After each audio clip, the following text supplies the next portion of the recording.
What's going on, y'all? Jay Macklem, Marcus Cash. Time for the January 20th edition of the AEWrecap for Wednesday Night Dynamite. Fellas, do you have anything to say about the show? I'll let you go first. He said yes, but we say no. I hated the show. I hated the show almost from top to bottom. It was like, how can I put this politically correctly? Do you remember the Gimp from Pulp Fiction? There's political correctness, okay. That scene, Ving Rhames catches the worst of it, Marcellus Wallace. Now, one would imagine that eventually Zed would have stopped pumping. And if that happened over like a 2-hour period, just several instances of not pumping, those have been the parts that I enjoyed. The not getting ass raped by awful television. Namely, what happened in the ring. So we start with -1. Listen, it's his birthday. AEW is filled with great guys who know nothing about anything, but they're filled with nice people. So they give him too nice? Too nice at this point. Too nice. It's been 4 weeks. But it's his birthday. I get Brody Lee's dead. And I'm sorry for that. It's awful. It's awful. He's apparently the greatest guy ever, by the way. Everybody loves Brody Lee. Apparently, right? Yes. I enjoyed him in the ring, but apparently he's a really good dude. And I get that he's grieving or whatever, and you want to do something for the family. I also understand that it's his birthday, so maybe he's, I don't know, backstage with a cake.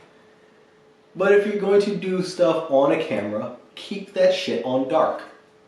It's been 4 Dynamites now, or 3, or whatever, too many. At this point, to me, it feels like you're using the damn kid. I haven't thought about it like that. Look at you looking out for a kid. Is it using if the person that's a character being used?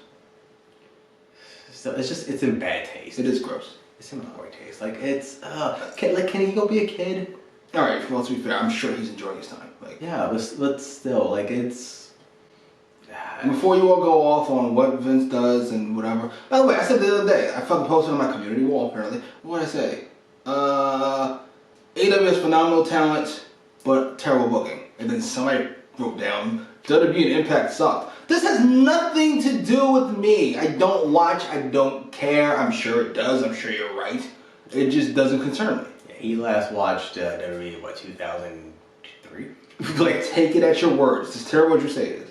That doesn't change back the booking of the show. It's awful, and this show is no fucking exception. Now, we'll admit, the actual, like, the storylines appear to have, like, balanced out a little bit. Like, they're heading in the right direction. Just the way we go about... Alright, anyway, now I'll use it tomorrow. -1 in the ring. We have a 10-minute long match. Who cares? It's in the Dark Order, because all we care about is the fucking afterwards of it, which is Hangman making his decision. This part I enjoyed. I gotta be honest, because John Silver is hilarious. He thinks Hangman is very handsome. He likes his beard. I like you. I thought it was splendid. Hangman turning them down only to have the fucking celebration as if he was going to say yes behind him. He said yes. Fucking guys are trying to come out and celebrate. Fucking Stu Grace is yelling at them to get back. They're pushing him through the 2 entrances. Yes, that was fantastic. I really, really like that part. That made me smile. Yes, Hangman talking about last time he had a group, it didn't go well, that he doesn't want to join the group. I'm okay with his reasoning. I assume we're not done with this. I hope we're not done with this. I really want Hangman Page in the Dark Order. Mostly because I know that they won't give the leadership to Anna Jay. So at the very least, we can give it to Hangman Adam Page. He's not a leader. I don't see it. Let me ask you something. Okay, but I'm asking you. We're stepping outside the storyline. We're talking about, is he really Adam Page? I don't know. Okay, we're stepping outside the storyline. Does he seem like the type of guy that can lead a group? First, I have no idea. Maybe not. But for storyline purposes, maybe the sales pitch, if you will, could be, well, you were the 4th guy in that group that didn't work. We're offering you to be the guy in our group. Make you feel a little more important, a little more wanted, a little more appreciated. This show's going to be completely out of order because I don't remember what happened in what order because I don't care to know because I didn't write anything down because fuck the show. You know what? We can do it this way. MJF and Chris Jericho throughout the night, if it wasn't for Don Callis, who probably would have shared co-MVP for me. I like the promo they had starting out. I like the backstage segment with MJF fucking sniveling to the inner circle, we'll say. And I really like the main event. While it was an average match, it was the match of the night. So there is that. Despite Jericho almost paralyzing himself. Yes, the way he ran and stopped, put one foot on the ropes, said, fuck it, I'm doing this goddamn line, so I still got it in me. And somehow made it. I don't know how. I want to rewatch it, but I don't. I'm hoping he just rolled off of his shoulder on it. That looked scary. That looked like we almost had a new draws. Jesus. That was scary.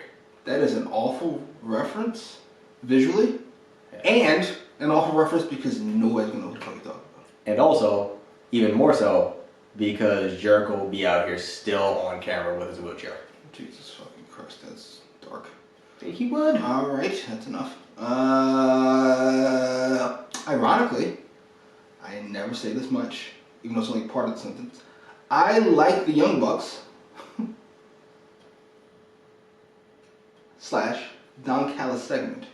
And to be fair, I can't give him, I won't go that far. But it was a great fucking, I don't say Nakazawa was the fucking MVP of the segment, but he wasn't, because it was awesome via Don Callis. Who is He's a great accessory. Don Callis was fantastic. The Young Bucks, I don't hate them much as you hate them. Or I hate Matt at the very least. Matt's a little forced was the word you used? Yes. His acting is forced. So Nick is unnatural, Mm-hmm. but Matt Jackson is forced. Yes. Like, Nick's uncomfortable and whatever, and he's doing it, and he's like, but Matt is, Like, Matt is the understudy in everything, every play he's auditioned for, and I know there's a bunch of them. Yeah. First of all, I don't want to, fuck it, I'm shooting the show anyway, so whatever. First of all, you're going through this house yelling for Kenny when Michael Nakazawa is supposedly taking you to Kenny. Stop yelling. We're about to get there. Also, this is Kenny Omega's house, your best friend of 12 years. I'd imagine you know the layout of his house. Maybe it's no. Don Callis is there. Don Callis explains to them. Apparently he's trying to bribe them away, being his friend. Well, I made this last week. Yeah, not the greatest babyface line of all time. No. Big money Matt Jackson. Unless you're going to be The Rock, then to be hilarious. But you need a charisma injection. Right, merch. Forgot about your merch check. Callis was fantastic. I hate to keep blowing him, so to speak. The way he went from phony to like, I'm getting kind of annoyed, you guys are holding him back. Like, alright, Jesus, now you guys are annoyed, alright, stay back. And then apparently getting punched in the face. I wonder if there's a swerve come where they didn't actually beat him up. And this is just him trying to blame it on... Oh, he just put makeup on his face. Yeah. Because the Young Bucks never came back to the arena. The Young Bucks might be in the dungeon. We've Nakazawa? already established that the dungeon is completely worthless if Portugal can escape that fast. Alex Barquez got out of there. Yeah, that was funny. That's the line tonight. Nakazawa-san, dungeon. No to the. Just It's hilarious. I'm trying to avoid Cody because I don't know how long that rant's going to take. You know what's a little safer than the dungeon? What? The streets. Particularly. That actually happened right after the fucking first segment. First of all, Sting congratulates Darby is a silly title for a segment, quite frankly. And number two, how about Sting has something to say? And then we don't know what he's going to say, so we're interested in what the fuck he's going to say. Anyway, Sting congratulates Darby. He wants to be the first person to congratulate Darby on his TNT title. That happened 2 months ago? First of all, it's been a while. You know, the first person to publicly congratulate outside of Cody Rhodes and the entire announce team and Tony Khan, because there was a video back from guy. Outside of all of them, Sting numero uno. Also, that doesn't say a lot about Darby's popularity in the locker room. And nobody else publicly. That's hilarious. For 2 months until Sting shows up. It was really cool. This is the third Sting appearance, but it's the 25th. Darby comes out. I do like Darby's swag. That suit with like no shirt with a tie. He got style written on him. Sting talks for half a second, as he does every week, or he says nothing, or whatever. We've seen this. We've seen these 5 guys 6 guys in some form or fashion every single week, always doing with each other and nobody else, including Tony, by the way. Doing the same The same. Team Taz shows up. On the Titantron, whatever the fuck they call it, on the Tony Contron and the Contron, and we made a thing. Yes, Taz is fucking. He's from the streets, apparently, as is Ricky Starks apparently. Right? So the irony was not lost on anybody. I hope, because that is hilarious. Out of all the people there, Starks is the one with the glasses and the fucking shirt on, and he's talking about the streets.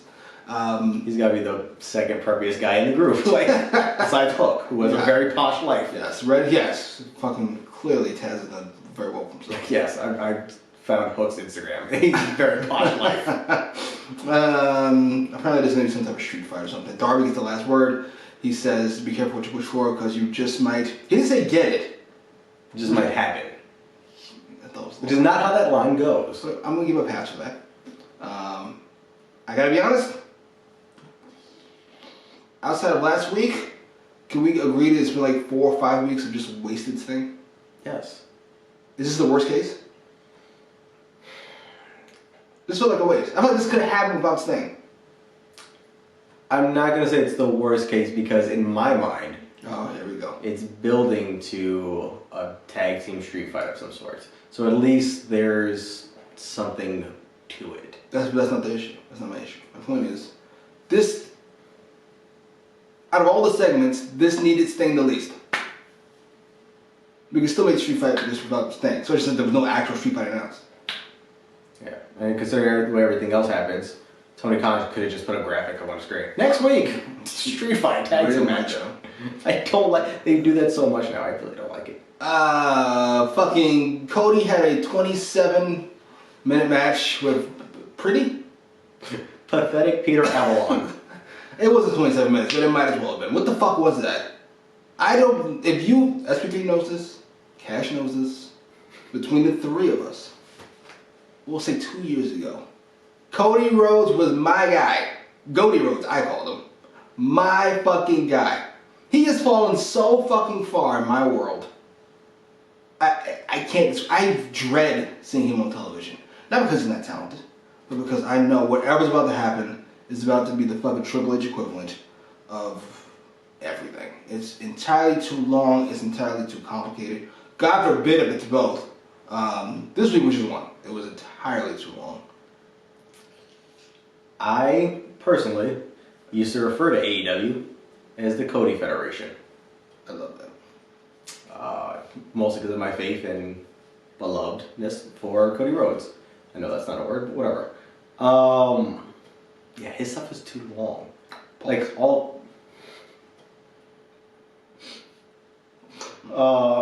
everything Cody does is too long. His entrance, his matches, especially with his matches, with people who have no business being here. He didn't have a match with Scorpio Sky, for example, tonight that went 2 segments, 3 segments, whatever it was. He didn't have a match with, who are we trying to push now? Anybody. Hobbs, Starks, Archer, anybody, right? Anybody who could use some TV time. No, it's Pretty Peter Avalon, who's on a winning streak from Dark. You know why he has a winning streak on Dark? Because he belongs, barely, on Dark. Barely. He is not somebody for Dynamite, much less to not be immediately squashed. And furthermore, you had it there. It was at the tip of your tongue to finally have a squash, maybe your second or third squash ever on Dynamite in the year it's been on television, where you give him a crossroads immediately, we could be done with this horseshit. And then Jade Cargill comes out, which, cool, she needs to be on the show, right? Yes. And she looks like she should be on the TV show, quite frankly. Right? The best looking star out of the 3 people I'm looking at right now. Just pin Avalon and then stare at the girl you want to cheat on Brandy with. Jesus. Do you have to be so gross? Actually, it's not gross. By the way, where was Red Velvet? She was in your mama's kitchen. I don't understand. I feel like I'm nitpicking at the booking sometimes, and then shit like this happens. You know what it makes sense for Red Velvet not being there? If Jay threw it through the set last week. And Red Velvet couldn't be there. Jimmy, I must ask. What? The set of who? Goat Baker. who was not on the show. What are we doing? I honestly, gotta be honest, this is gonna be blasphemy. Didn't mind that. Mainly because they hyped up her match with Thunder Rosa. Twice. I mind it every week. And I don't care what they do. Twice. They gave a video package and they did one of those fucking things. If they leaked nude photos of her Jesus every week, Christ. I still mind that she's not on this show. Fair enough. That's enough. Alright. God damn you, Adam. It's the return of Jon Moxley. First of all, he feels like a star every week. I'm not sure they turn the volume up, but the crowd actually comes alive for Jon Moxley. What little there is. He fought some fucking monster. Nick something. Nick something. Caporetto? Yes, and he's an animal. He's huge. Pause. He's a caveman, apparently. He's the only man that was brave enough to answer the open challenge. Now listen. Whatever. How about you say this last week? Therefore, I look forward to the match this week. And therefore, this guy feels sort of like a star. Or at the very least, important enough where I'm thinking, ooh, maybe I'm going to do something with this fucking guy. Nope, all this is fucking backstory given this up by JR. The match I thought was decent enough, actually. Felt hard-hitting, felt different than the nonsense we usually see. And then Moxley won by choking him out. I'm here for all of that. All of that. Wins all around. And, I gotta be honest, I want to see more of Nick, what the fuck his name is? Nick Caveman. That's a much better name. Nick Caveman. You know why it's okay not to sound, when you say one thing and then say something else the opposite? Hypocritical? Not to sound hypocritical, right? Like, oh, he's a dark guy, he should be squashed too. Yeah, he doesn't look like Avalon. He looks like 2 Avalon. He looks like he ate 2 Avalons. Yes, he's a monster. Okay, Nick Caveman is somebody. Grant, and I watch Dark. I still can't tell how well he wrestles because dark matches are dark matches. Both figuratively and metaphorically. And literally. Let's say. Right? Okay.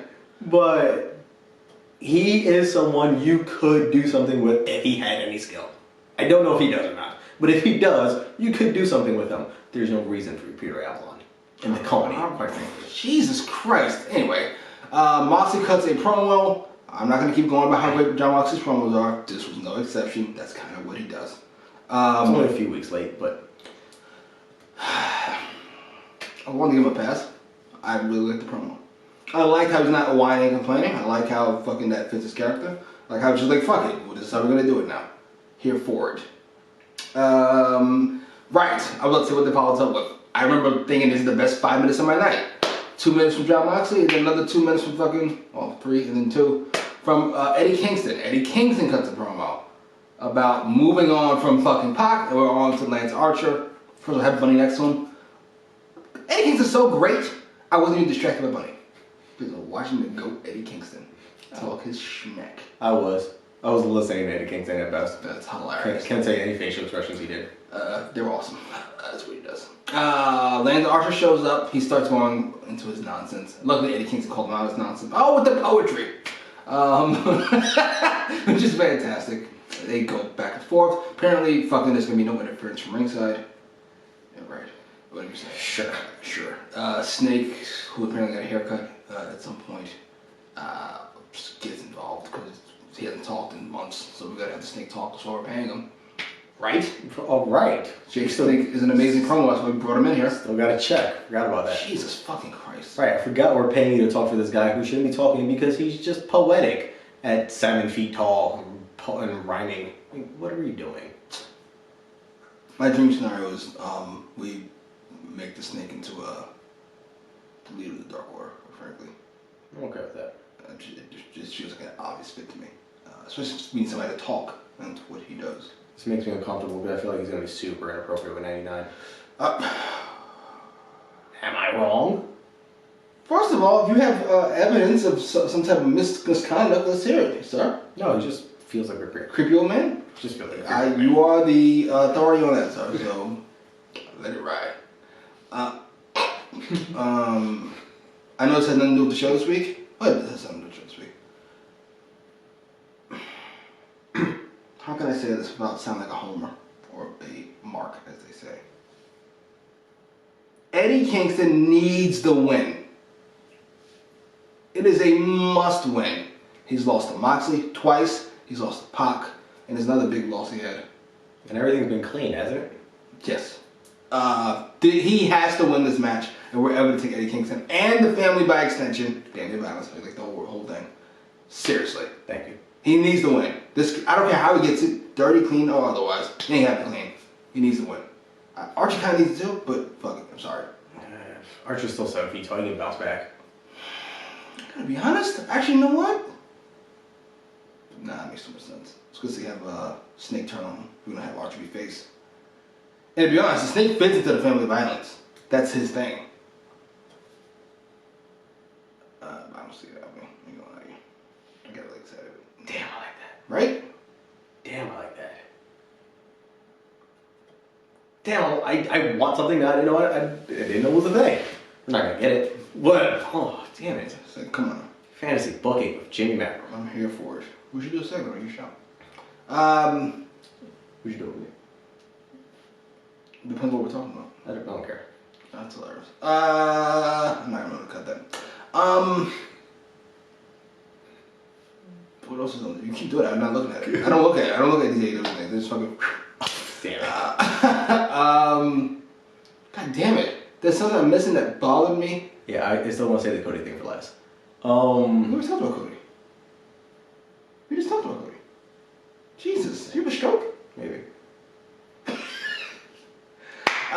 There was a ladies match, a girls match, between Layla Hirsch and Penelope Ford. I actually liked this match. It was fine for what it was. A little choreographed would probably be the word, but you can get that with Penelope. Yeah. It happens. Not to sound fucked up. Jesus, I felt something was coming. Go ahead. I'm glad, not for what it was, but that there was a reason why Big Chick. Nyla Rose? Nyla Rose wasn't able to show up tonight to have this match with Layla Hirsch, and that's why it became Penelope Ford. Didn't you realize that? Okay. Yeah, I'm thinking that thing of 2020 that I'm not sure if you can see on YouTube or not. Okay. Yeah, she was exposed or whatever. Okay. So, I think this is a better fit, and it allowed Layla Hirsch, who I'm a fan of, Clearly. to, have a better showcase instead of either being dominated, which she should have been if it was Nyla Rose, or wouldn't have happened. What's the second option? Or that she wouldn't have been dominated and then it would just look bad altogether. Having a clunky match, fucking that makes Nyla look weaker than Shorty is since she joined Vicky Guerrero. So, this was a win. Mm-hmm. Go ahead and be vitriol down below, but this was a win. Obviously, Penelope got the win, right? Yes. Yeah, Penelope got the win. With a weird type of Kip moving the foot. Yeah, her foot was on the rope. No, Kip put the foot on the rope, as far as I could tell. It looked like Kip was trying to make up for Layla. I know it sounds fucked up. Either his foot not being long enough to reach the rope from where she was, or forgetting to put her foot there. It looked like he put her foot up there and then put it down as if that was the spot, when that wasn't the spot. Yeah. It's like these commentators are going to talk about the foot on the rope that's not on the ropes. I know this is hindsight 2020. Easier move would probably been just to hold her foot. Now, to be fair, this is 2020. We're not in front of a live fucking whatever. So, I'm just saying. Yeah. So, Kip is a veteran. Yeah. And he's hilarious. Kip is awesome. Kip is awesome. You know who else is hilarious? Oh. Charles Taylor. I love that we have a trademarkable name now, by the way. I like Charles Taylor. I hate Charles Taylor. I like it for the Butler gimmick. Essentially, he's doing Miro's bidding. I don't remember who it was that butchered this. Whether it was JR or Excalibur. Maybe Tony, actually. Who said Miro has broken up best friends. Yeah. First of all, what? I'm watching this and what? Yeah. Did I miss a week? As far as I know, best friends is only Trent Beretta and Chuck Taylor. That's not what I was talking about. Here we go. Did you just wing it to him? Yes, I did. He's clearly under duress. He has to do whatever Puck Miro says for these next 2 weeks. So he told me to say this and to stand up straight, by the way, which I'm here for. Piece of shit, Miro. I'm going to take off my jacket, by the way, to make sure that you're listening. For some reason, it works better with Miro because he could actually fuck you up. Like, he's not like Callus doing this, which is just douchey. It's douchey and it's mean because he could actually make you do it. And dangerous. Yes. And then Chuck fucking says it because he has to say it. Though he looked very emotional. It was hilarious. And Orange Cassidy was so upset. And he decided to slough away. I like that. It's cute enough. I enjoyed that segment. Is that it before the main event? Oh, no, it is not. No, it is not. Because, listen, God damn it. I'm not anti-high flying.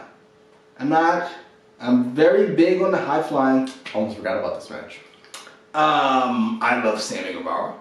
I love Darby fits in there somewhere. Oh, we're going back. I love Kip Sabian. But I do too.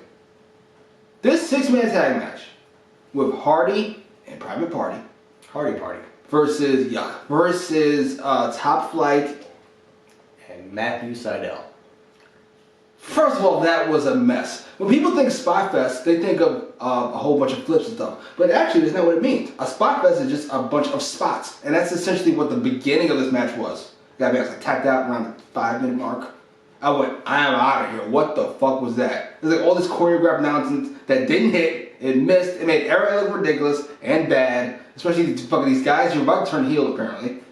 And these other two who are young idiots. No offense. They're young. I should say idiots. Young whippersnappers. Neophytes. Sure. And it was just a complete fucking mess. And Seidel was close too, frankly. Matt Seidel put this match together, apparently. Or Matt Jackson. Not sure. I'm not sure. Anyway, I thought I'm very sad about this match. Some guys just don't fit together. Oil and water. Except this is water and water. Apparently that doesn't go together either. This is different blood types. I like the premise of Matt Seidel with Top Flight. I think those guys can fit.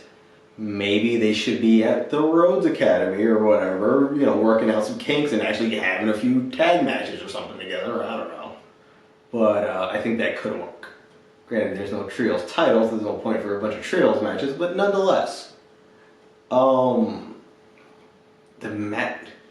We both hate the fact that Matt Hardy and Private Party means Matt Hardy's music. Mm-hmm. Instead of Private Party. Oh my god, is that Private Party? Fantastic intro. Best intro they have. 2 of the top 5 AEW entrance themes, and one of the other 5 was Private Party's old entrance theme music. Shots. Alright, focus here. Sorry, I just love that music. But really, the only good of this is Private Party accepted being heels. Yes. And they were willing to cheat to win. There was chair shots. Mark Quinn that was like, alright man, cool. And then he did his shooting star plus that he almost killed himself with because then his ankle hit the top rope and he still landed flat somehow. It's amazing. That's the best of it. Everything else, it was rather rough around the edges, and it speaks to one of AEW's biggest problems. Which is? Despite an overly robust roster, maybe a little bit too much so, they still have a lot of really green-ass people showing up on Dynamite. You have Dark for this. You're getting another hour of television for this. These people can be there. Okay? I get nobody wants to see SCU every week, me especially, right? I'm gonna cut that and make it and put it out of context. What? These people can be there.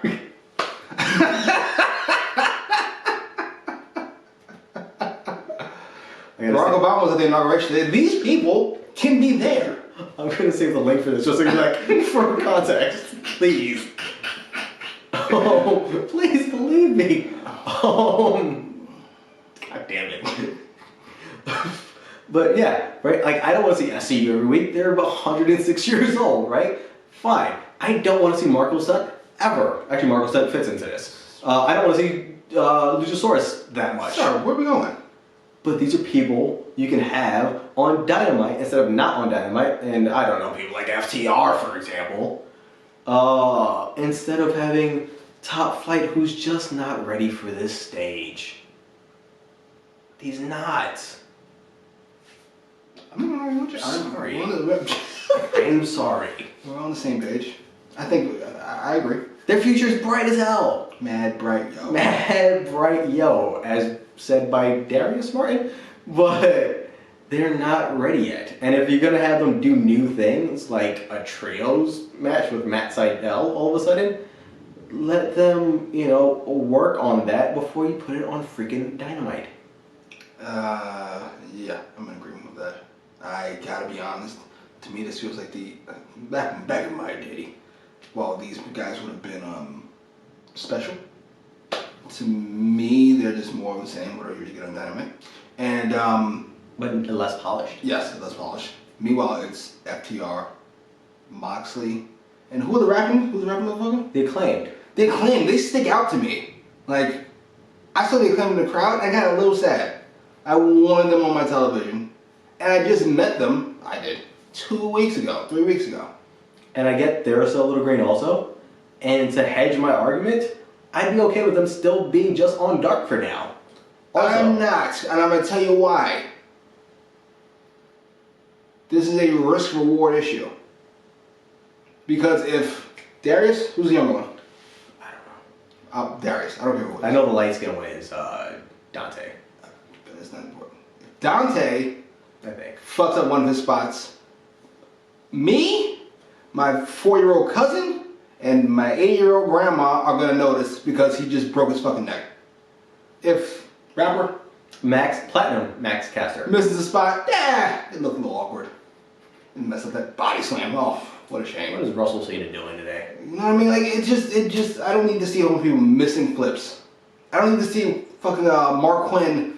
This would have been a messed up spot. Him fucking standing in front of Mike Sydal and then doing some weird hand movement and then flipping and doing a kick. He was like hopscotting before he did a Trouble in Paradise. This is never a botch. This just stinks. Who's fucking okaying this? Who's writing this? Well, that's not written. That's his own spot. Tony. So I'm not blaming Tony Khan for everything. Sorry, Matt Jackson. We mentioned FTR. I actually like this segment with Jungle Boy this week. Yes. I felt it made Jungle Boy like a star. Yes. It made fucking FTR look serious? No, not FTR. Fucking half FTR. Perry Saturn. Which one was talking? Perry Saturn. Oh, Perry Saturn. Dax Harwood. Made Dax look tough and heelish at the same time. He was tough when Jungle Boy was in his face. They kind of backed down when Luchasaurus got involved. Then when he walked away, he threw his drink, which is hilarious. Now you'd be all tough now. This motherfucker walked away. Here for all of that. I'm here for the match next week, which I expect to be a highlight, quite frankly. They seem that they would match up really well to me. Match of the night potential. Yeah, I don't think it'll be Kingston and Archer. As much as I'm looking forward to that match. Yeah. We already touched on the main event, but I guess I'll touch on it again. That's what she said. Really liked it. Really liked it? Rather liked it. Yeah, that's somewhere between liked it really, right? Yeah, I rather liked it. Mainly because the rest of the match was garbage. But this match was, I thought they mixed well. Outside Jeff Roman's killing himself, I thought everybody hit their stuff nice. Sammy is a star, waiting to happen. If we can give him 15-minute matches every week instead of Cody, we'll all be happy, and he'll be getting the experience he needs. Cody versus Sammy, that can go 15 minutes. You have an excuse. Everybody's happy. Cody gets his 3-segment match. Fans are happy because more Sammy. I don't understand. Now I did notice that it was the first half of this live and the second half wasn't.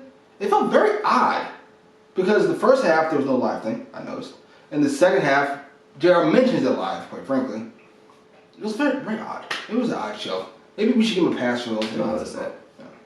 They had to reshoot a couple things. I'm weird that way. But if it was edited and you kept in Jericho almost breaking his neck. No, that part was live. The second half would have been the live part because it said live on me. Anyway. Anything else? It was a match of the night by far. Disgusting that they had a Sammy Hagar cameo for Sammy Guevara and Jake Hager's entrance. Disappointing that Proud and Powerful don't win this match. Very disappointing. Fucking Jake Hager, by the way, finally looked like not a dummy. I loved him catching the baseball bat. I loved him catching the ring. I loved him. He felt, but not like a dummy, and he felt very starish. He should just not talk. Yes. If he goes back to the Big Hurt, everybody's happy. Yes. To so much so that you put it in this graphic, the Big Hurt, Jake Hager. Right, and doesn't talk. He was such a great character. Especially when he was on commentary, not commentating. But yeah, he looked like a star and someone to take serious because he's aware he's catching things and he's making you pay for trying to do that. Yes. Right? That booty gave. Is that Jeff? Yeah, no, it was Jericho. Yes, that booty gave up. Holy shit. Right. Here for it. But kind of obvious, MJF and Chris Jericho get the win. Mm-hmm. I'm assuming that means they're the only representatives of the Inner Circle in this battle royal that we're going to have for no reason to determine the number one contender because rankings matter. You're really on this, huh? Just like the tournament we're going to have for the Women's Eliminator Tournament, where they're going to have 16 women from where? Competing in this tournament for a number one contender shot for a title that should be Britt Baker's in the first place. We don't need a tournament. It's Britt Baker or Thunder Rosa. They're the number one contender. Have this match, then they fight Cheetah and take the belt this time. That's it. We have time to kill. You don't have 16 women. If this is a round robin and it's the same 4 women and they have like compete against each other, great. Part of me wonders if that's just a random graphic they use. It's not going to be 16. It'll be 8. It makes it look so much worse though. Probably. But, well, let's count. This Cheetah, well, she's not in it, she's the champ. Thunder Rosa and Go Baker. One would imagine that one of them shouldn't be in it if they're going to fight in 2 weeks. Opposite ends of the... No, that's not how brackets work. They would have to be fucking, one would be, what? Their match is one of the matches in the first round. Ill. To me, that almost ruins the match for me. And I'm looking forward to that for the match. Thunder Rosa, Baker, Reba would be in it. She just would be. Penelope Ford, Layla Hirsch, Serena Deeb. Nyla Rose. Wait, would Deeb be in it? Because she's the other champ. I would say yes. That's why it's Paul's not her name. Nyla Rose. Red Velvet? Red Velvet. There's the two, Diamante and O'Sullivan. Iblis. That's 10. We're already up to 10. We might have 16 here. Jade Cargill's going to make her debut in this damn tournament? Yeah, just like Archer made his debut in the... Oh, Jesus fucking Christ. They make me sick. This is disgusting. Pregnant Anna Jay. Oh. What's the other chick's name? Tay Conti. Like for real. Avalon. No, they can't bring her back on TV. Avalon. They can't bring her back on TV after what just happened. After what they just did to her. 13. I know there's some bums. Oh, wait a minute. There's one chick who was really tall. I forget her fucking name. They might have 16. Oh, Big Swole? Oh, Big Swole. Wasn't thinking of Swole. She's 14. And then the chick I'm thinking about, or I can't remember, the person who Avalon squashed, I think. First person she squashed. Oh, Kaylee King. Look at you. Yes. That's 15 or even more. Might see the return of, Skylander. 16. Boom. And if we miss somebody, they replace Serena Deeb, I guess. You owe for the AEW Women's Division an apology. I'll give you a half-hearted apology because you have 16 women and I had no confidence in that whatsoever. Which says a lot about how over these women are. You have like 3 people that matter. And that's not even counting the people I like also. I like Layla Hirsch. She doesn't matter.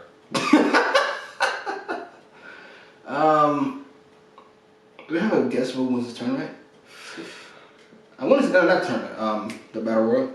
Oh, I want to see MJF and Jericho. Oh, the winner for the tournament? Yeah. The Battle Royal? Yeah. It's gotta be MJF and Jericho. But that makes too much sense, so it won't be. I'm thinking Swerve, somehow, Gallows and Anderson are in that Battle Royal and they win. I'm getting Gallows and Anderson versus the Young Bucks for the titles. You know what? Jesus. I don't actually know this is Swerve. It feels rather obvious now you said it out loud. Anywho's. MVP is Don Callis, right? Yeah. You got a second? I might go MJF. MJF and then Eddie Kingston. And then Miro for honorable mention. You don't even give Moxley an honorable mention? He had a good match and a promo.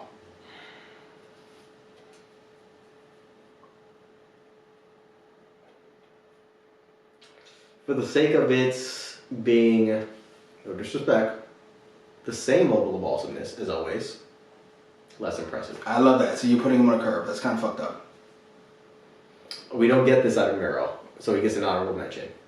Fair enough. Kingston looks like absolute trash every week, every time he fights. So he only has his promo. So we gotta give him the credit for I love that. This is the weirdest ranking system I've ever heard. We gotta give him the credit for his promos because he has nothing else in AEW. LVP? There's a lot to choose from. I'm not sure where I'm gonna go with it. Cody? 15 minutes with Peter Avalon. If I add it, first of all, if I add in the fact that he is also a part of this whatever booking thing by committee, he's easily, he's not even close. I don't need to discuss anybody else. I don't care if Jericho did break his neck. Nobody else. After that, Matt Jackson. Laying hands on Narcotics. You know what? Matt Jackson isn't the worst actor in that segment. That's fucking Marvez. He's telling another person. He just needs to go. Why is he not in the dungeon? He's from somebody you said? I think Tony Khan, or not Tony Khan. Tony's dad, I think. Yeah, I'm gonna say. He's in with the Khan somehow. I don't know. Somebody explain that down below. I have no idea.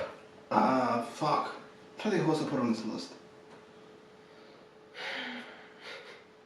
You know, that's fine. It's not weird. Everybody else is kind of equally awful. Sting, fucking, I don't want to say the most worthless player. Like, just why are you here?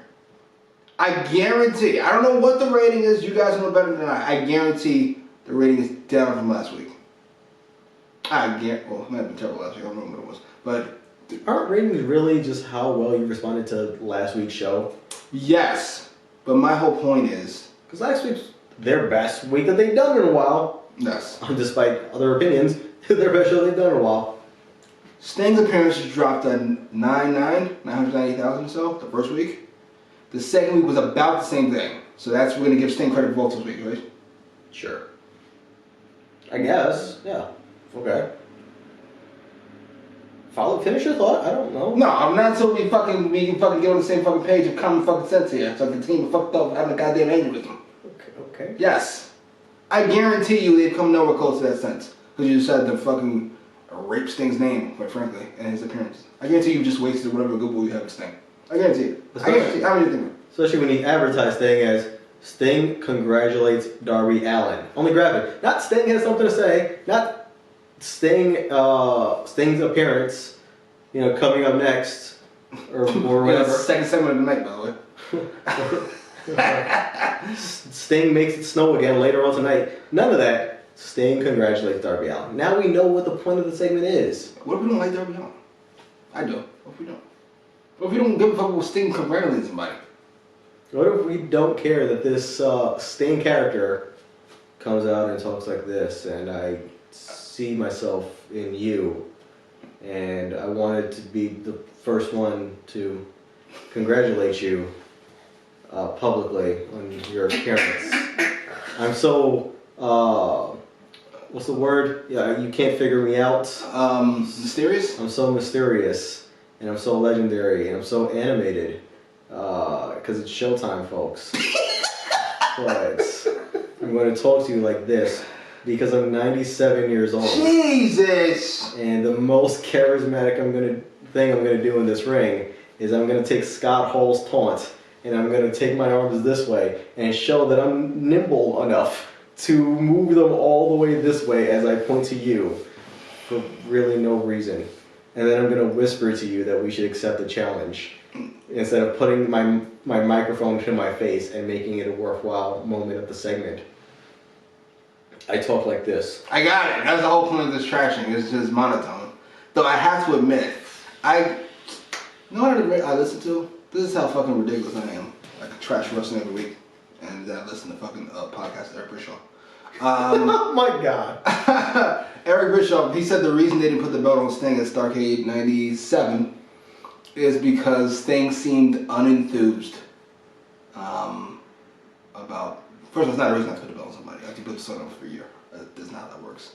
And Hogan was talking about how he didn't have a tan and he was out of shape. First of all, the man's been in the rafters for a year. Where's his tan coming from? Right. But my whole point is, Sting does seem somebody who is apt to get unenthused by things if they go on too long. And if you compare his reaction, the first week he talked on the show, which was the second week, maybe the third week, where I've never seen him that excited about anything. I thought it almost ruined his thing character. He was so excited. Like he missed Tony. Yes. And Hey, Tony! And then this week where you just heard Cash Press, we don't even hear more of it. His monotone robot thing. So the second segment of the show, you said, right? Yeah. So he had to follow -1 also, which I'm sure helped his mood. Well, he had to go to Shiro. Yeah. He's probably exhausted piggyback riding Brody Jr. He's fucking 60, he's not 90, Jesus. He's like, I'm exhausted. You know what I would have done? Anything else? Anyway, post your comments down below. Like, share, subscribe. You're not even gonna give me what you would have done? No, we might do it for your show.